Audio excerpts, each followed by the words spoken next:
Oh my goodness. Welcome to the Manistee Local Podcast. A little bit of a sidetrack today. This morning I was supposed to have my good friend Lori McBride back on the show. We were going to tickle the netherworld a little bit. We were going to try to bring in the spirits from the other side. We were going to take a deep dive into another realm. She unfortunately is under the weather today, so we're going to push that into November. We were kind of thinking we could do something for Halloween, but again, she's under the weather, so you got me today. We're just going to do a little solo pod. I was so looking forward to it. You know, I'm thinking about doing this whole, maybe turn the lights off, put a little candle on the table, you know, extend our hands to the realm that is unseen and bring in the spirits. But we'll do that in November. We tried in the first podcast. I got a little bit of a brick wall in front of me. We're going to try to break that down. We're going to break that down because I want to be in tune with our spiritual guides that are around us. You know, when you wake up at 3:33 in the morning, when the veil is at its, you know, at its thinnest, they're there. They're like hovering over you. You're in your bed, you wake up, and it's early in the morning. They're like staring down at you like, we're here to help. We're here to help guide you. Creepy, right? What if you sleep nude? Actually, I'm just kidding. I don't think they actually come into your bedroom or in the toilet or anything like that. So you're good there. But Lori will touch on that when she comes back in November. So today, like I said, you got me, guys. You got me, gals. Let's go. I had a thought driving in today. What do you want to talk about? Like in my previous podcast, I talked a little bit about how I'm still in search of like that good news, good vibe, real news outlet to consume, rather than just opening up like Google News or Yahoo, you know, or CNN or Fox, or just go down the list of the news division. When I mean news division, it's the news is there's a couple of things that are going on in the news. Number one, it's like, how can we divide? Because really one station is the exact opposite of the other in terms of like, we'll just say political view, right? This episode is brought to you by Hampton Inn & Suites of Manistee. Listen, folks, the holiday season is just around the corner. And located on beautiful Lake Michigan is the new Hampton Inn & Suites. They can design a custom dining experience for your next event, and with the Hampton Inn & Suites, your social event, business conference, wedding, or holiday gathering is sure to be one to remember. Hey, we're getting into that freezing season, if you know what I mean. And if you're the kind of person that gets tired of the cold, then head on over to the Hampton Inn & Suites for a dip in their heated pool and hot tub. Skinny dipping is not encouraged. Listen, they offer a free breakfast and an on-site restaurant that's sure to satisfy the entire family. Now offering staycation discounts. Reserve your room today by calling 231-299-1096. That's 231-299-1096. This episode is brought to you by Chapo's Northside Bar. You ever say to yourself, man, I want to get my hands on the best burger that Manistee has to offer. And maybe your partner, your dining companion, is really into wings. Well, guess what? Chapo's Northside Bar was voted best burger and best wings in Manistee. Yeah, best of both worlds. A little beef and a little chicken. Folks, they have 7 TVs, and every single one of them is going to have a sporting event on it. This place is rad. You need to come and check it out. Chapo's Northside Bar is a proud sponsor of the Manistee Local Podcast. I'm proud to have them on the podcast. And again, if you're looking for the best burger and wings in town, then look no further than Chapo's Northside Bar. Check. We don't like this group. We don't like this group. And then it's all like car crashes and shit. Just like bombs fucking going off in other countries. We're not meant to take in all of this information that's out in the world today. Our brains can't handle that shit. There's only so much fucking room in this hard drive. You know what I'm saying? Like, consume. I mean, do you forget more shit, more of the important shit, because all you're doing is consuming this like toxic, in your face news media every day. It's hard to get away from it. That's why I've said it before. I mean, I think as far as like social media platforms, the best, most community building social media platform, at least, and I use them all, I really think is Instagram. I mean, it was way better back in the day when it was just pictures. But there's still not a whole lot of. You can really cultivate a nice, positive community on Instagram. It's getting harder and harder to do that on other platforms. But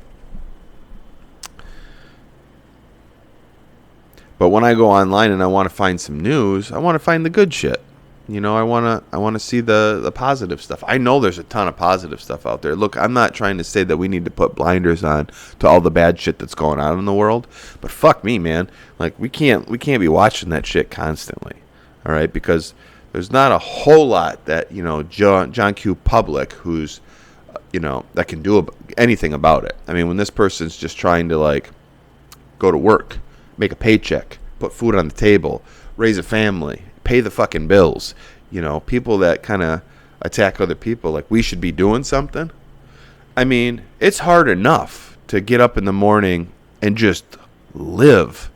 Most people are struggling to put food on the table, to pay the bills, to pay the rent, to pay the mortgage, to make the car payment. There's only so much bandwidth, and I'm not trying to go down a negative road. Like I said, I'm looking for positivity. Right?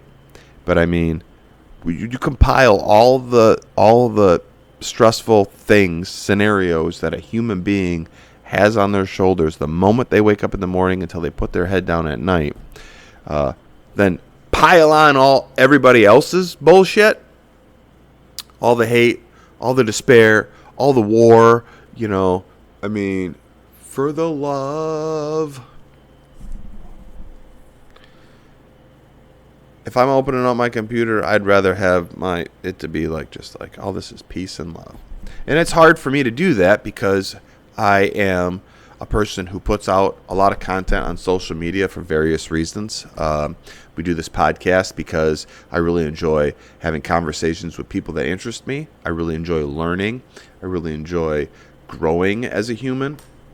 So I use social media, I use this podcast to help grow me as a person, to help raise my vibe, to help educate me more, and to help to ensure that I continue on a path that is more positive, that has growth in it. I've evolved over these 45 years of my life, hopefully towards something that's greater than myself, and so I use social media as a tool to help me grow, to help me learn, to help me love more, and to send a little more positivity out in the world, to show people that kindness really does matter, to hopefully the content that I put out, it gives you what I'm hoping to get from it. So again, like, I open up the computer and, Facebook is one of the places that you go to. It gives Facebook, Instagram, Twitter, X, whatever the fuck it's called, Threads now, TikTok. I use that for YouTube, to glean some information, to fill my creative urges. I look to it for help with me creating content. Like, what should I talk about today? What should I talk about tomorrow? Is there some way I can spin this thing, make it funny, and put out a funny reel or something like that? And then I see things like, I bring up a news article or a local news article or a post somebody put out about something local, that usually pulls me in a little bit. And then when the comments get all negative, it really gets me thinking, like, could you imagine today if you sent a text message to a friend and all you said was, oh man, I just had the best slice of pizza at, I don't know, pick a pizza place, Domino's. And your friend was like, I ate at Domino's the other day and I got the cheesy breadsticks, I don't know. And they were pretty good. And then all of a sudden, somebody who you don't know starts texting. Domino's is shit. I'm a Little Caesars guy because I really love the crazy bread.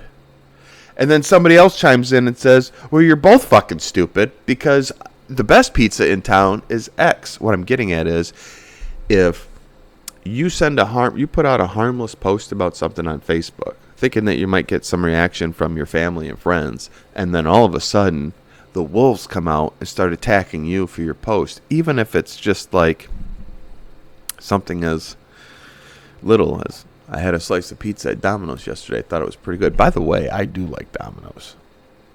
It's like 15 minutes and the friggin' pizza it's here. It's ready to go. It's hot. It's insane how quickly they can make the thing. And it's just comfort, let's be honest. I mean, it might not be the best pizza. It's by far the best pizza, right? But it's carbohydrates, ooey gooey cheese, whatever you want to put on it, the sauces, the sugars and everything. It kind of makes your body go, I want more, I want more. Put on your comfy sweatpants, take your socks off because your ankles are swelling up. Sit back, crack an ice cold beer. Put on your favorite show, watch the next flip movie, play a little Mario Kart, whatever. Read a book, fall asleep with your mouth wide open, just be a mouth breather. There's a little bit of joy in that. Once in a while, there's a little bit of joy in that. What I'm getting at is, could you imagine how insane it would be if you're just texting a friend and then a shitload of people have to comment on what you're saying in your text? It's the same thing as Facebook. It's like, why are you so, like, you see a Facebook post, and if you don't like, it's like immediately you have to start attacking. Why can't you just not do that? It's like reviews. I've talked about reviews before for businesses. I think the whole reviewing thing is absolutely ridiculous.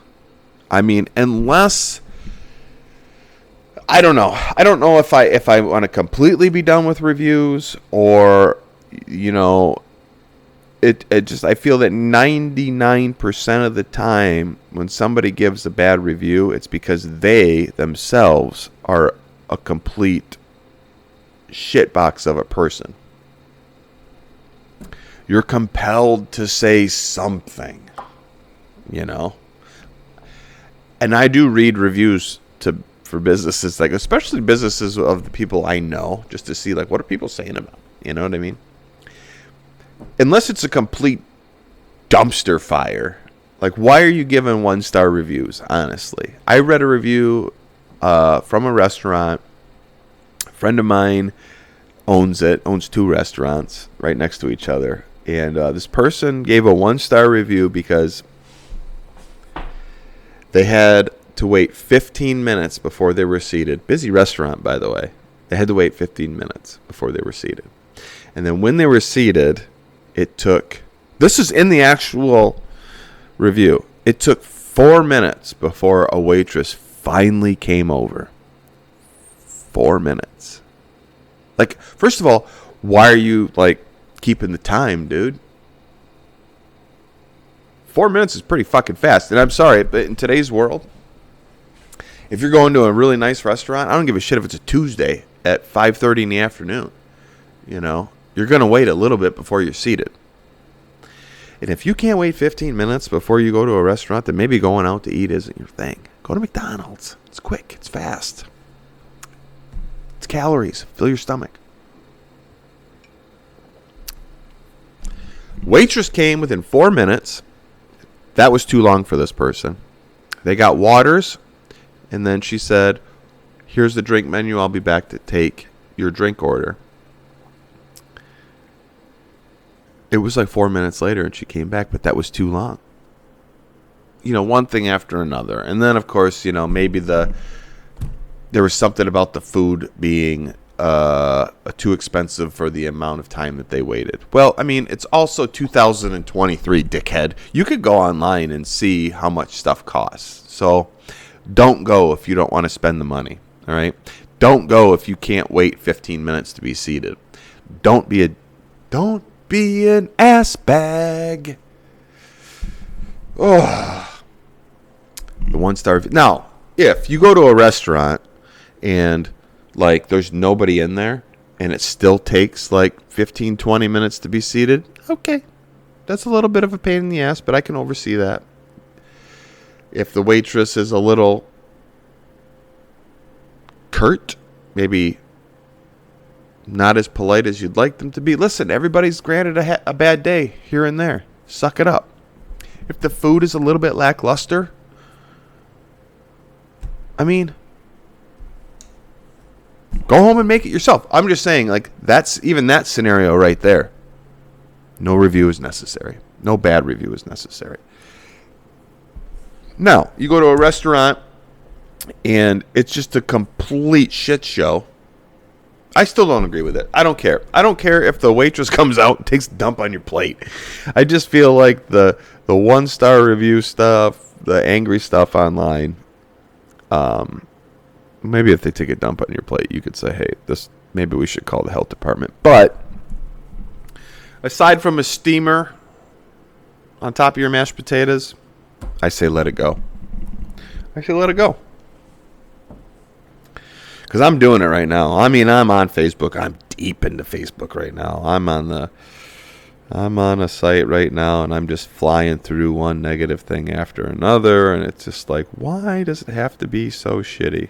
Ooh, one thing I did want to touch on. For those of you that are local or semi-local that are coming to Manistee for Sleigh Bell, man, I would love to know how this parade is going to work this year with the bridge on 31 still being out, not working. There was talk about having a section of that bridge open so that we could have traffic going, north and south on it, along with, because we have to close Washington Bridge in order for the parade to go past Maple and on down to the Elks for the water fountain to put up the tree. And it's about a 45 minute parade. So, we're going to be asking people to go all the way around the lake, Stronach, to come to and from for the parade. And in doing that, we still have to block off Maple if we're going to have this parade go down River Street, so we won't have emergency vehicles, won't have access to that quick, flow through back out to 31 to go to the hospital if need be, north or south. So I don't know. I don't know if the bridge is going to be, if they're going to be able to have a lane open on that bridge. I was just there the other day. Took a quick peek in there. There's 2 big ass holes in it. So nobody seems to be talking about that. Here's the deal. I bet you if I put something on Facebook hey, what's up with the bridge on 31? Is it going to be open for Sleigh Bell? That could be fire. I should do that right now. I just put it out there. Let's put it out there. Let's put it out there. What else is going on? It's been pretty quiet. I think we're finding more and more that bridge closure, it didn't really affect business a whole lot negatively in the summer because the town is always super full in the summer. Tourists, even though the signage, right? We had literal signage down on US 10 connecting to 31 and over like on like any way that you have access coming into Manistee off a highway or a major road. There was signage that basically said, "Oh, don't come to Manistee. Don't come to Manistee," because there's construction all over the place. People still came, thank God. So we had a pretty decent summer here at the store at Manistee Beverage, but habits have changed, and we feel it. We feel that the local business has dipped considerably. People are opting out of coming downtown. At least we're feeling it at Manistee Beverage. I've talked to a few other retailers that are kind of feeling that same pinch right now. If you're used to going somewhere and then all of a sudden the access to that is cut off to a certain extent, you try something different, then you try that something different again, and you try it again, and then before you know it, you've developed another habit. So we got to try to figure out a creative way to bring people back, to get them to go a little bit out of their way to come downtown because of the construction and the detour. It's kind of a fucking mess. But what was I going to do?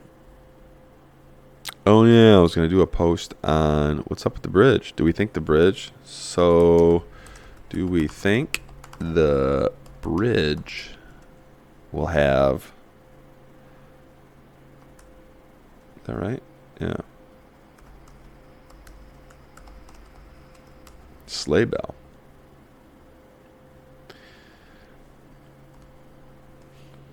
Let's see what happens with that. Anyhow, how do we wrap this up on a positive note? How do we get out and have a bright light, a lifted vibration, spread a little joy in the world? What you have to do is just get yourself in that right mindset. Take some deep breaths. Remember that words matter. So when you interact with somebody, let's try to be a good human. Let's try to think before we speak. If somebody's being shitty to you, it's best to just be like, because trust me, I'm one of those humans that's like. But I'm also 45 now, so I'm trying to not be quick to, try not to go to the dark side. I like to stay in the light. So I think we can wrap that here. And that's about as much as I got today. It's not as long as I'd like it to be, but, like I said, I needed to fill an eternal void because Lori was supposed to be here. So we pray for Lori. Hopefully she gets better soon. We're going to get her on the schedule, and we're going to, like I said, we are going to acupuncture the spirits. We're going to bring them in. And I think it's going to be fun. I think it's going to be a ton of fun. So, coming up, Adrian, his last name, dude. I've been saying it for like Magrinelli. Awesome human. Just talked to him the other day. 2.5 hours long. He is a deaf filmmaker. Got the cochlear implants. We talk about his life being a deaf person. We talk about hearing with the cochlear. We talk about sign language. We talk about lip reading. We talk about his business in filmmaking and his connections in the music industry, which are wild too to talk about. We even talk dad stuff. He's a new dad, and we talk about family life. We talk about community because he's been here a couple of years now. I think it was a little bit something to do with, leaving bigger cities, in particular during the, kind of towards the tail end of the pandemic. And I'm glad he's here. I really do. When you can cultivate a group of good humans and bring them together, it makes community better. And having him here in Manistee makes our community better. So thank you for moving here. Thank you for coming on the podcast. And that's going to go out the first week in November. That'll be the first podcast guest that I have on for November. So subscribe, comment, follow us on YouTube, Facebook, Instagram, TikTok, Twitter, anywhere you listen to podcasts. We love it. it means the world. The subscription, it's completely free. If you want to, if you've made it this far, then you must really dig what I'm doing. You could support us financially on Patreon. It's $5 a month, and all of this content goes there first. So you're the first to see it. You're the first to hear it before it goes anywhere else. So for $5 a month, you get to hear me ramble before anybody else does. Hugs and kisses on all your pink parts. I love each and every one of you. Have a kick-ass day. Cheers.